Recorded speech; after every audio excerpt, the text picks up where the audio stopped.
One of the things that bother me is that when you try to give someone advice or your opinion on a topic that is just being had, it doesn't have to, I'm not talking about unsolicited, I'm talking about just conversations that are happening. And I can just be saying, couples content or married content is cringe to me. And then somebody will be like, well, are you married?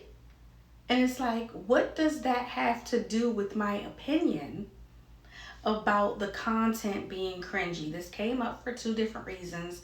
The first one is there's some popular social media couple that's going through a divorce.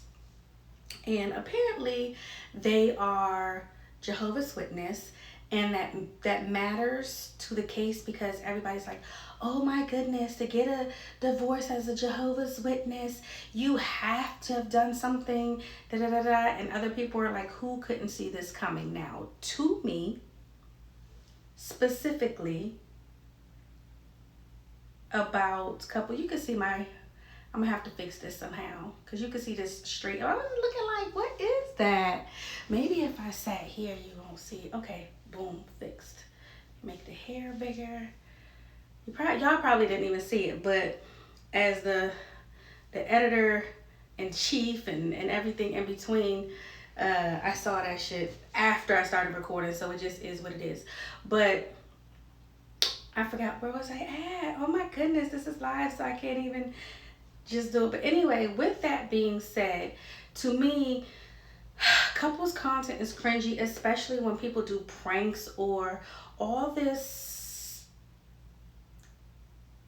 extra stuff for attention, to get attention and views from your partner and from viewers, right? And like I just saw certain clips and like I've seen them before. Not interested, not interested. If you know me, if there is a family channel, if there's a couples, and if you have color contacts, first three strikes, I'm usually blocking. So that's probably why I haven't seen their content on my timeline and social media stuff like that. But when you have to put on it, there's something for everybody, and I'm not talking about people. Everybody has different humor, everybody's relationship is different, and people might call me boring because I don't like ordering costumes that you blow up with air and surprising and scaring my mates. I think that shit is corny. That's not my type of humor. That's not what I'm going to do to scare my mate. First of all, I don't like pranks. Let's start the fuck there. We don't do pranking on this side. It's very expensive to get out of a marriage. Marriages are expensive on both ends, right? And some people started saying, well, what if he was tired of it? Like, I could see this coming because she's annoying or who does stuff like that. And it for every situation, it works until it doesn't. And I just think that when the time has come. Both parties should be amicable. Should. And you keep it moving. I do think that in instances of abuse, and there's so many nuances that can say, okay, well, what in the case of this and what in the case of this. But I do think people should be compensated fairly for what they put into a marriage. I do believe in baby nups. I do believe in prenups. And people are like, well, what's a baby nup? What we're going to talk about. So many men ask women for babies and say, have my baby, have my baby, have my baby. But the women are not necessarily being smart enough to say, okay, we come together, you ask for this baby. If our relationship is to end for any reason, you walk away with the baby as the full guardian, full custodian, because women being full custodian is the default. So when people see women without their children and the men having these children, it's just like, you're a bad mom, you're a bad mom, you're a bad mom. And that's not necessarily the case. It's not. And I think women need to start using the power of the law in their favor when they go into relationships and do certain things with these men. At any point in time, even with all of the best doctors, whiteness being on your side, you can still die in childbirth. Even with being married, even with everything, picture perfect, you can still wind up being a single mom. Now,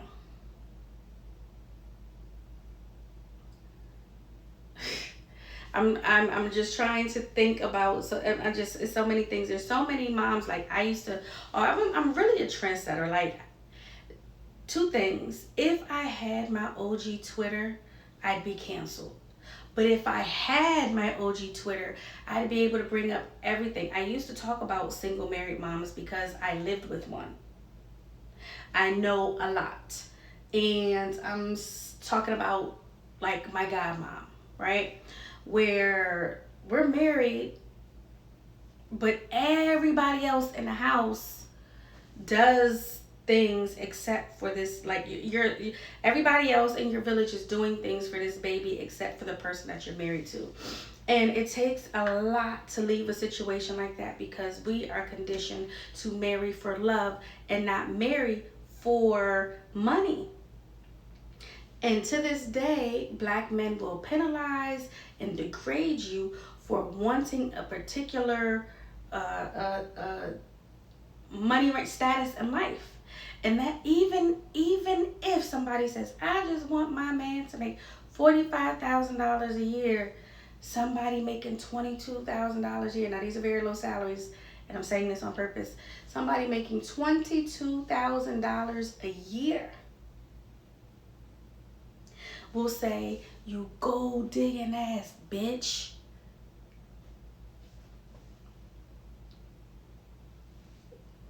And in my head, I'm like, why can't you go make 45 and then get her versus calling her a gold digging ass bitch?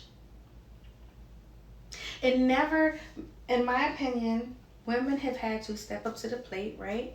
I've got to do a little bit more research on what really, this is not my lane. And before I speak on a lot more, I really want to do more research on the crack epidemic, crack babies, crack families, and all of that, right? Because from the drug era, even if we didn't necessarily go down to crack specifically, from the drug era, so many men were taken out of the Black communities, and women had to step up and be the head of household, right? And so thus they made children. Boom, we've got our kids. These are the steps that we're going to take. Get your education, get your education. And so now women are becoming the breadwinners and doing all of the things, but nobody's telling specifically, a lot of families are not telling the men to do the same thing. It's just like, go get a job. Boy moms. That circles back into so many other different things, because I can sit here and I can talk about boy moms not being great and making sure that, oh yeah, I'll get my daughter and she's at the family events, versus get your education too. Go to, and when I say education, I'm talking trade schools, I'm talking college, I'm talking certs. So don't think, I don't want people in the comments talking about, so, oh, everybody, college not for everybody. Okay, so, but there's another lane. Like, it's so hard to speak on the internet about anything without somebody objectively coming in and saying, not all, or what about me? It's just, it gets tiresome after a while. And it's just like, use your critical thinking, think bigger. And a lot of people don't think bigger.